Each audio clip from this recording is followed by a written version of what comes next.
Hello everyone, this is Zeeebo and welcome to this AFK journey video. So in this AFK journey video, we are going to talk about the ultimate endgame PvE tier list for the Song of Strife season. To be more specific, today's PvE will refer to the AFK stage content push. So I'll be leaving the endgame Dream Realm tier list for another video, so stay tuned for that. But for today, the unit strengths and weaknesses will be spoken from the perspective of AFK stage push, right? In terms of normal pushing, in terms of massive deficit pushing, in terms of their team building, their flexibility, where you can slot them and how powerful they are towards the late game. That's what we're going to grade in this tier list itself. So before we start talking about the units, I will introduce the tier rating system.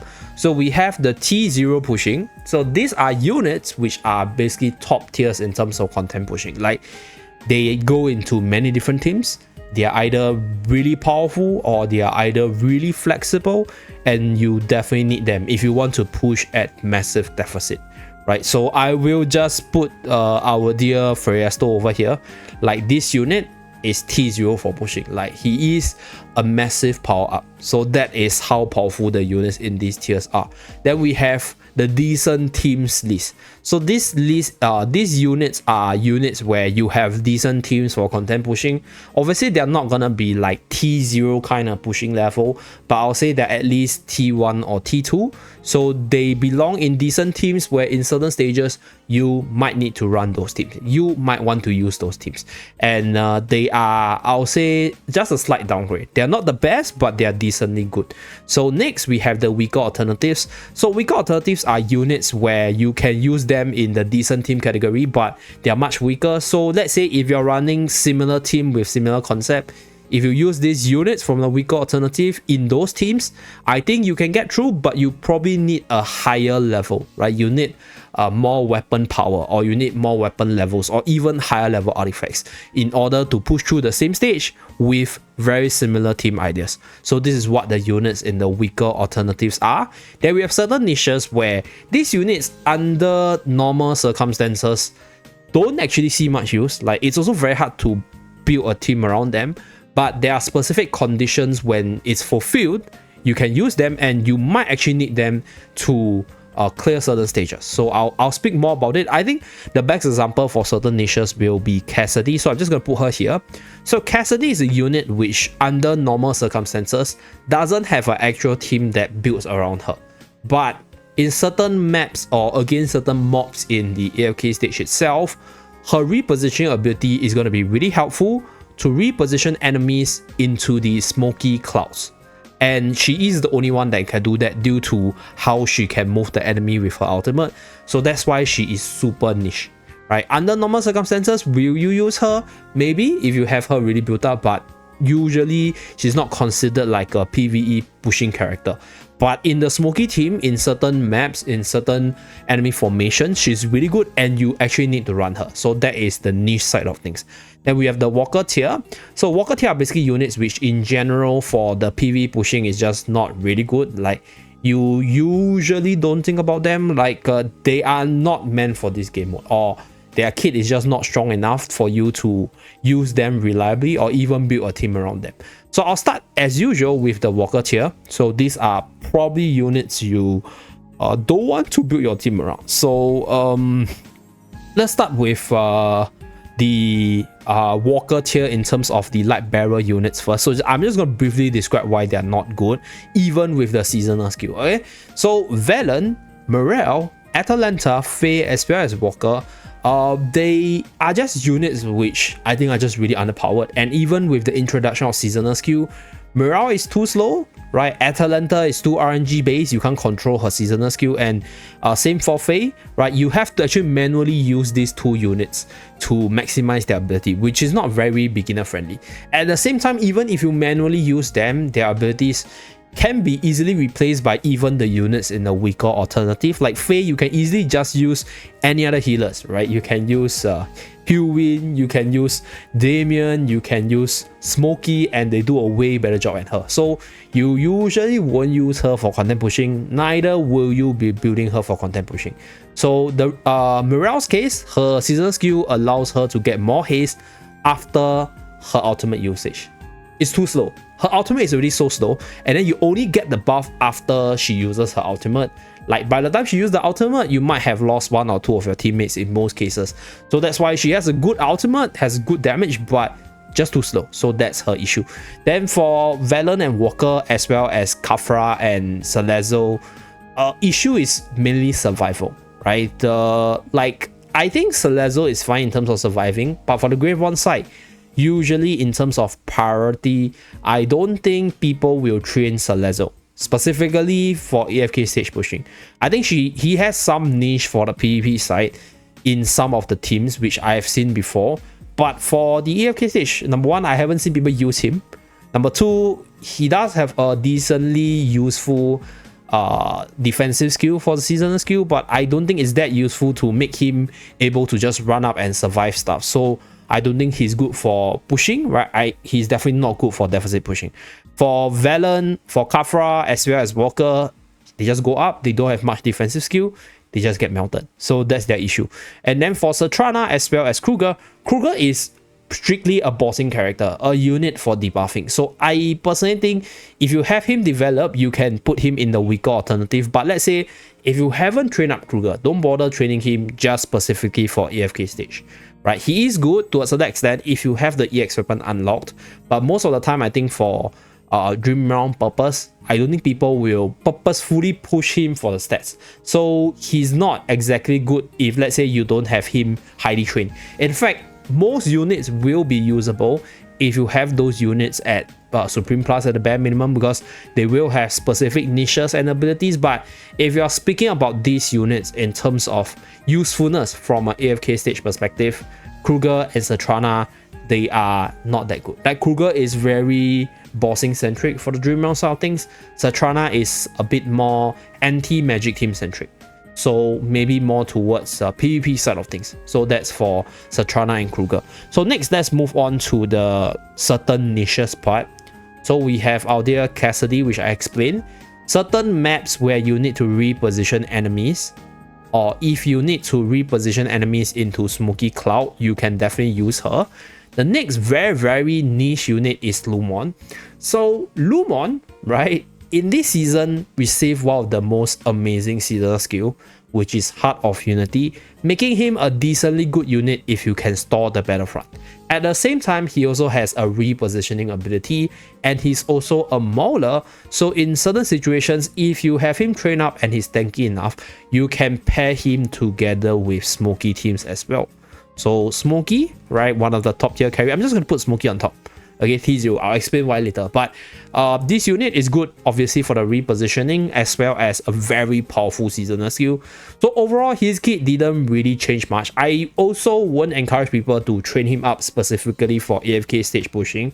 But if you already have him trained up to a certain extent, for example, if you have the spare resources, he is useful under certain situations. He's useful in certain team setups. So that's for our dear Lumon's case. Previously, in his old form, pre-season form, he would have been in Walker tier. So next unit to be in the certain niches will be, I would say, Merrily. So the reason why Merrily is not in the Walker tier but is in certain niches is because Merrily is a unit that requires a little bit of build-up. So if let's say you can build a team where you want to rely on her being your main carry for her to unlock her true damage potential, then she is quite okay for the certain niche category. Because one thing about Merrily is if you haven't built her for AFK stage pushing, you would have built her for Dream Realm. So she will be quite highly statted. So it's quite easy to actually reach her damage potential for her to start killing enemies in the AFK stage. But you need to be able to form a team for her to build up her stacks to get to the true damage, to let her become that damage beast. And you probably need to manual her for her to achieve greater efficiency, because if not, she'll be jumping all over the place, taking damage and then dying from there. So that's for Merrily's case. Then the next unit in terms of the certain niche, I'll say is Soren. So Soren is a unit which I think most people kind of neglected. In fact, for good reasons, because this unit is not very powerful for like general contents in general. I think this unit is just not very strong. So in terms of Soren's niche, or why I put him in the certain niche category, his control ability as well as his repositioning ability is actually quite powerful if you can build a team around him. Very, very specific, yes, but powerful, yes. So that is the problem with Soren. I think his kit is good, but like there's just so many things to consider when you're using him. Number one, you need to consider his survival. Number two, you need to buy enough time for the ultimate. But boy, if you're able to let him steamroll, if you're able to let him use his ultimate and just push a lot of enemies and stun them all together, to a certain extent, he is decently useful, right? At the same time, even without the ultimate, even without the wall pushing ability, he is decently tanky with some sort of survivor in his kit. And in terms of his kit itself, he has quite a bit of ways to sustain himself. So he is at least a tier above Valen as well as Khafra in terms of this rogue running in the frontline kind of unit. So obviously not the best, but if you can build a team around him to sort of maximize his control ability, maximize the AoE control, the stun and stuff, I do think that he is usable, at least for certain niches. Okay, so that's for Soren's case. That's pretty much it for the certain niches category. Let's see, is there any other unit which I kind of want to put in certain niche? Okay, I think certain assassin characters, they are certain niche. So I'll say our dear Sylvina is one, Seth to a certain extent as well. Yeah, so these assassins, number one, they don't have a particular team where you build them around. So they are not alternative to any team. Like most of these rogue characters, they are built with PvP in mind. So they are not built to be pushing deficit for PvE side of things. But for Sylvina as well as Seth's case, they have this ability to snipe off certain types of units. Like for Sylvina, you can choose the unit you want to go after. For Seth, Seth will go after the weakest unit. So in certain situations where you want to snipe off key targets, and if the factional bonus allow, you can use this assassin for those very, very specific situations. So these two units, I'll say, if not for their ability to snipe people off, they are very, very useless, because assassins in terms of PvE is just not really good. For Seth's case, I think Seth has still some sort of lifesteal to recover himself, but for Sylvina's case, this unit is just hyper offense. So if let's say she goes in and she doesn't kill people, and then she will just die from there. So these two units, very, very niche, but definitely can see some use. Okay, so that's pretty much it. Yeah, I would say that's pretty much it in terms of these certain niches part. Okay, so next one we will talk about the weaker alternative first. Okay, so weaker alternatives are basically units with I'll say they are not units you think of when you think about team builds. For example, let's say if you think about Smoky team, right? You think about Smoky, you think about Freyasto, you think about Iron, but you know, you won't think about units like Lucius or Corinne, even though they have like a specific skill set that could fit into that team, right? But they are actually usable, just that they are not good units for those teams, right? For example, I'll just put our dear Corinne and Lucius here. So Corinne and Lucius, they are actually decently useful defensive units with the ability to shield, with the ability to heal, to tank on the front line, and then protect your allies. But the thing is, I think when you think about team building, right, when you think about tanks, you will think about the likes of Torrent, you think about the likes of Brutus, Danny. So like Lucius is basically like a weaker alternative to those units. Like he is usable as a tank, but he is not commonly used. So let's say if you have him built up, right, and he's stronger than the other tanks which I mentioned in your roster, feel free to use him. So he's a weaker alternative. Same for Corinne. For Corinne's case, I think for Corinne's case, number one, he is also going to be quite commonly built together with Merrily for Dream Realm side of things. So he will be higher stated under normal circumstances. So if you are building for Dream Realm, you're building for best Dream Realm damage, you will be building Corinne as well as Merrily. So it will be actually easier to slot him in certain team setup if you require him to shield your target, right? If you require him to do some damage, use true damage to kill people. So it is possible to use him. Obviously, he's not going to be a good choice, but he is a weaker alternative to certain situations. So pretty okay there if let's say you don't have better units. Another unit which I think is pretty decent in the weaker alternative is Parisa. actually I'm conflicted in terms of making Parisa in the certain niche or in the weaker alternative. But I've seen people use Parisa together with Dino before. I think, okay, Dino is a very powerful unit if you are a whale, right? You can build him in a divine comp, but in most cases, he's not really used so much so as a PvE unit, right? There is decent team for him. Maybe I'll just put Dino in the decent team. Okay, so divine comp is quite decent, but it's an expensive team, so I'm just gonna put him in the decent team side. So for Parisa's case, weaker alternative. Why? This unit is a decent carry kind of unit, but at the same time, she's also able to provide a decent buff for any unit or units which you want to buff based on positioning. So if let's say in certain situations you want her to be a carry, you can use her. But certain case, let's say if you want to use her as a buffer for Dino specifically, you can use her as well. So she does have some flexibility, but in most cases, I think if you're talking about damage, she's slightly a little bit too slow. If you're talking about buffing, you have a lot more alternatives out there that you can slot in compared to her. So yes, is she useful? Possible. But is she good? Not really. That's why she's in the weaker alternative. Laika as well.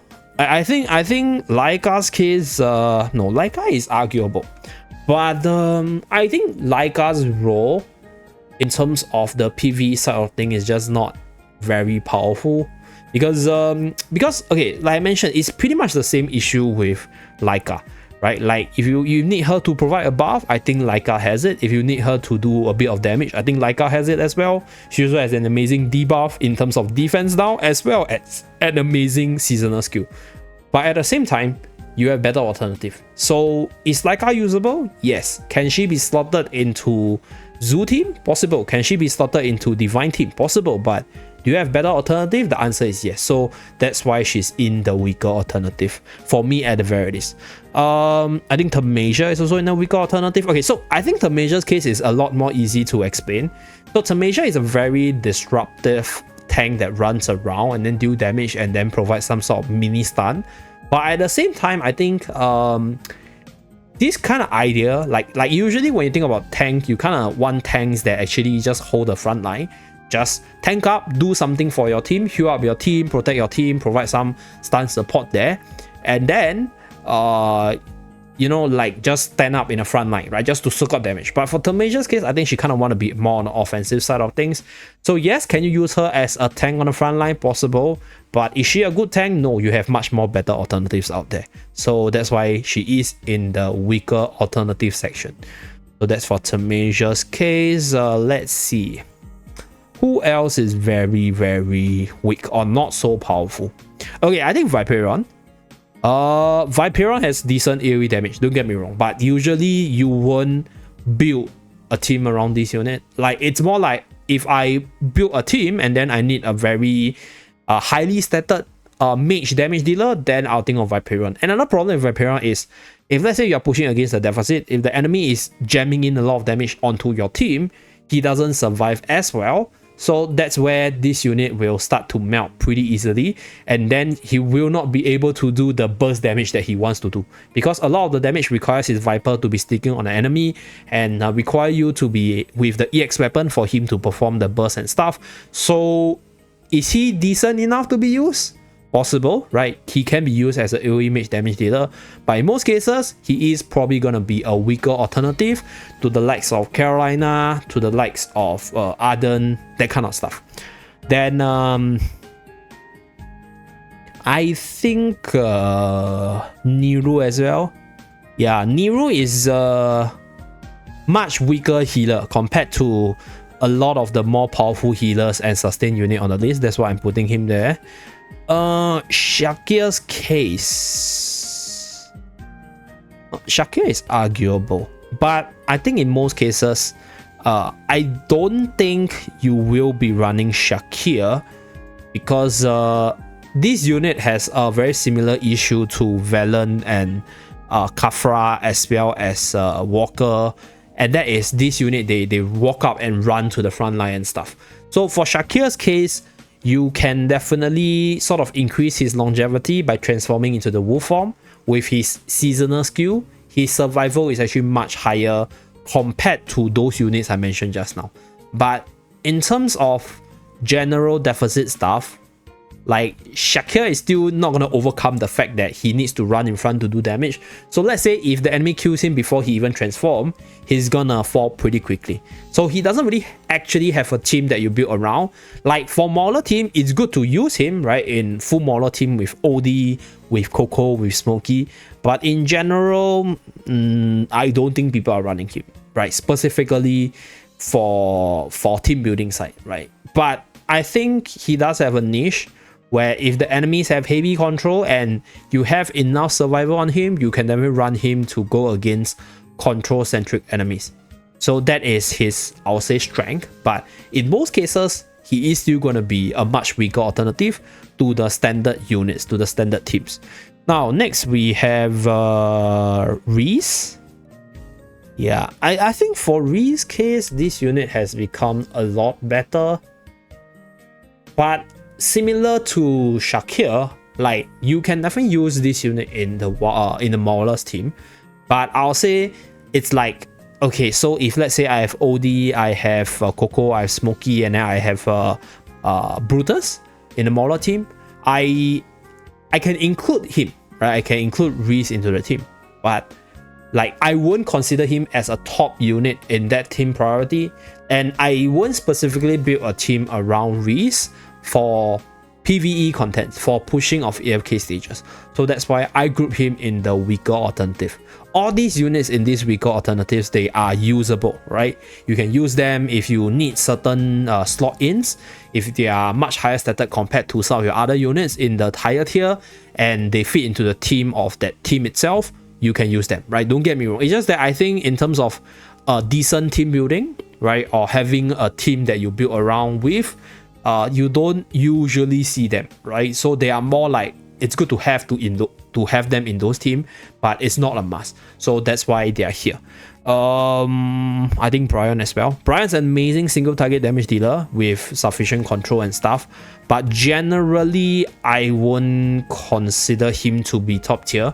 Neither will I be building a team around him for specific purposes. So that's for Brian's team. Okay, so that's pretty much it for weaker alternatives. Okay, so that's it. I think that's it. Okay, so next let's go into decent teams. So decent teams are teams which exist in the pushing meta that are decently powerful, right? They have a certain usage.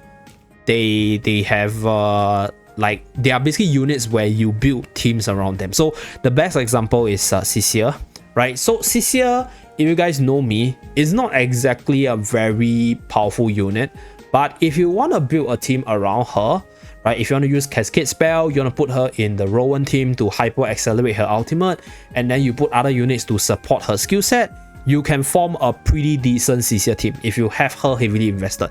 But obviously she's gonna fall off a lot. She's one of the weaker team building idea in the late game because you're relying on her ultimate. So is she useful in a decent team? Yes, right, she does have a Sisia team where you can build strictly around her to amplify her skill set. But is she strong? Not exactly. So decent team? Yes, not the strongest. So that's why Sisia is in the decent team category.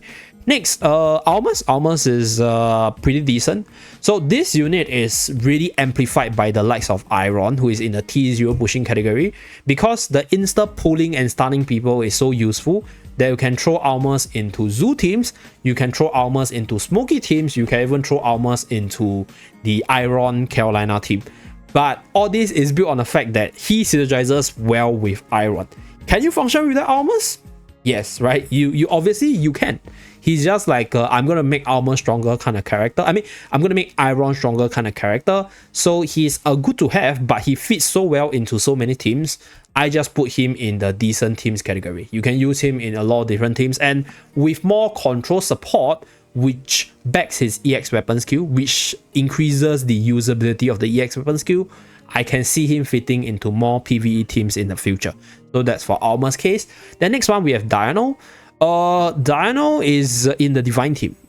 this unit, if you have him invested, he's actually quite a powerful AoE damage dealer. So you kind of need to buff him up with the likes of Smokey, with the likes of Damien, with the likes of any units that can buff his ability up. So is it the strongest team? Maybe, maybe not. Is it a whale team? Yes, but it is still a team that I think is generally decent. And in certain situations, you can run Divine Comp to push through harder stages. So that's for Dianel's case. I think Elsa is okay with Iron as well. So one of the very sleeper unit in the game is Elsa, because Elsa has so much more utility to her other than just being an amazing AoE damage dealer. So number one, she pairs well with Iron.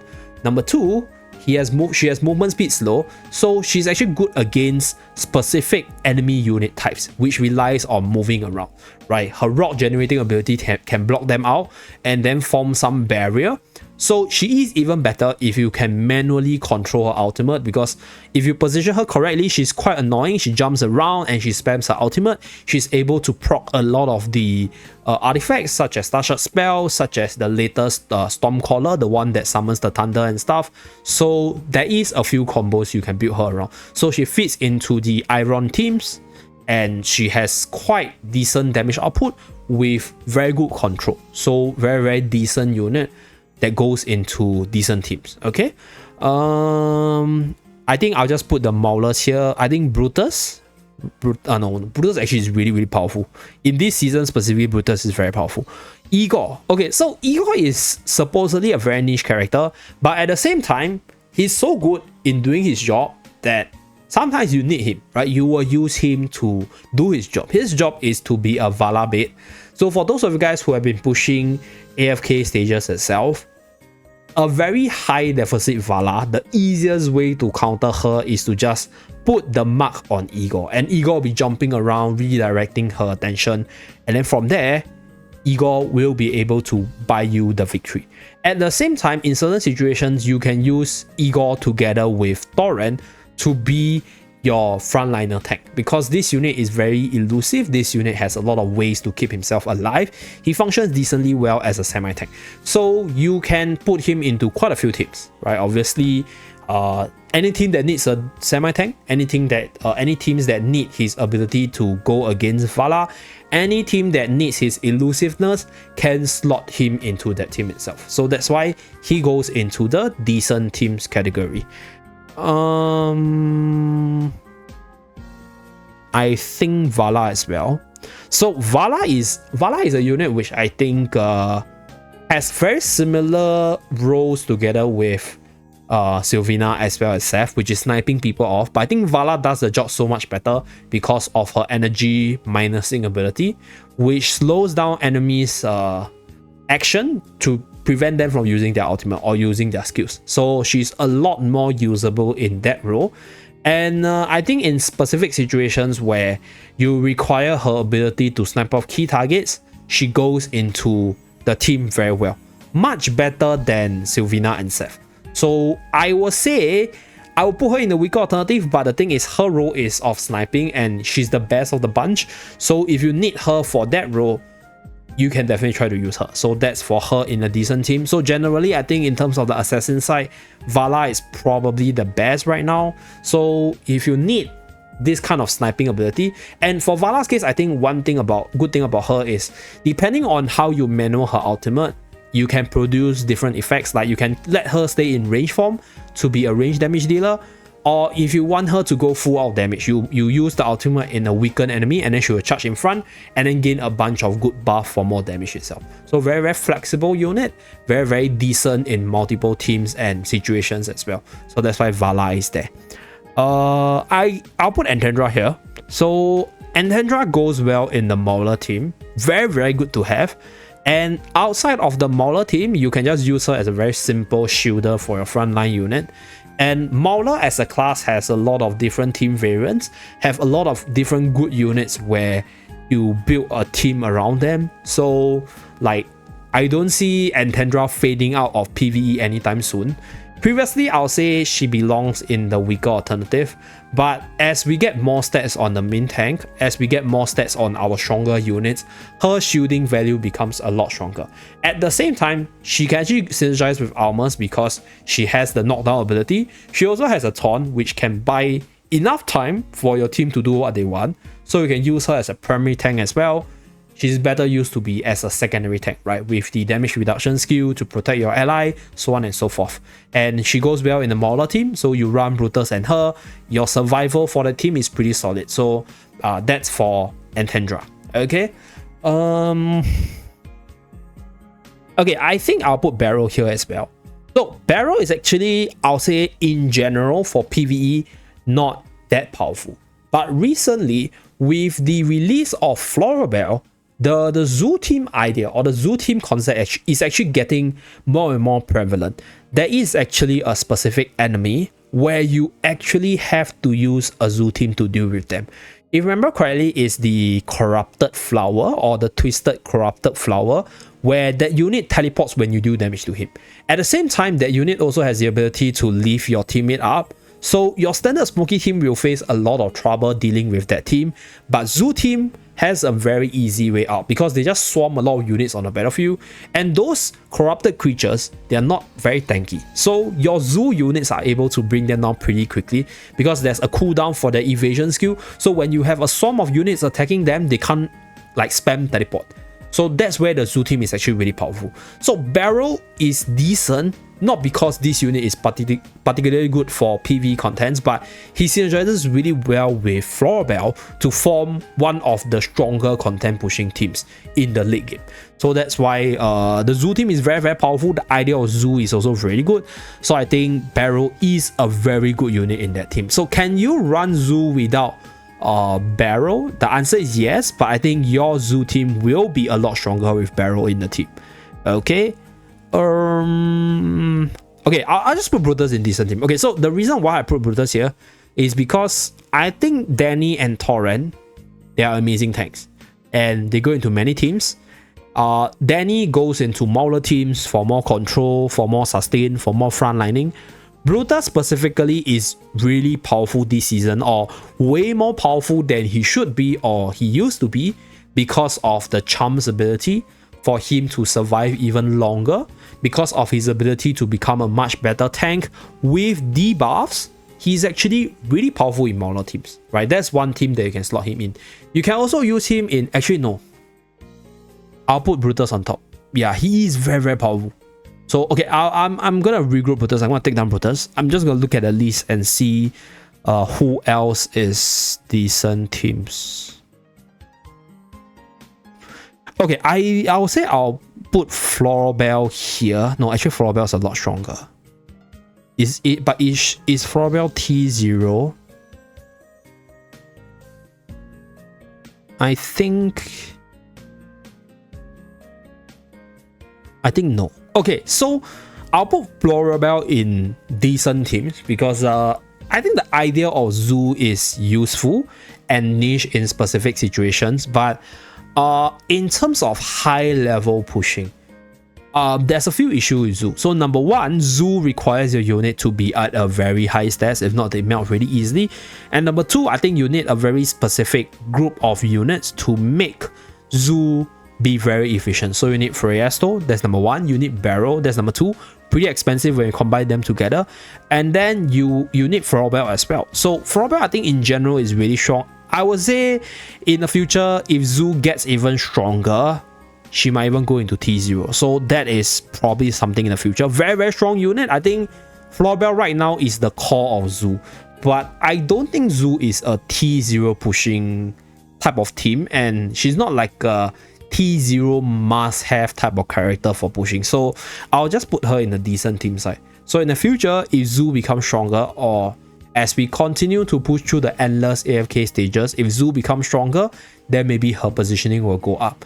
She's good. Zoo is decent, but I wouldn't say that Zoo is T0. So that's why she's here. So that's that. I think that's pretty much it. Okay, so let's go into... Is there a unit that is supposedly not in T0? Nope. Okay, so that's it for the decent team. Let's finish up the list with the T0 pusher. So Fresto, okay, I'm not gonna explain about Fresto. This guy is the current most tanky unit. If you have him built up, you will use him, right? That's how tanky he is. Very, very powerful content pusher.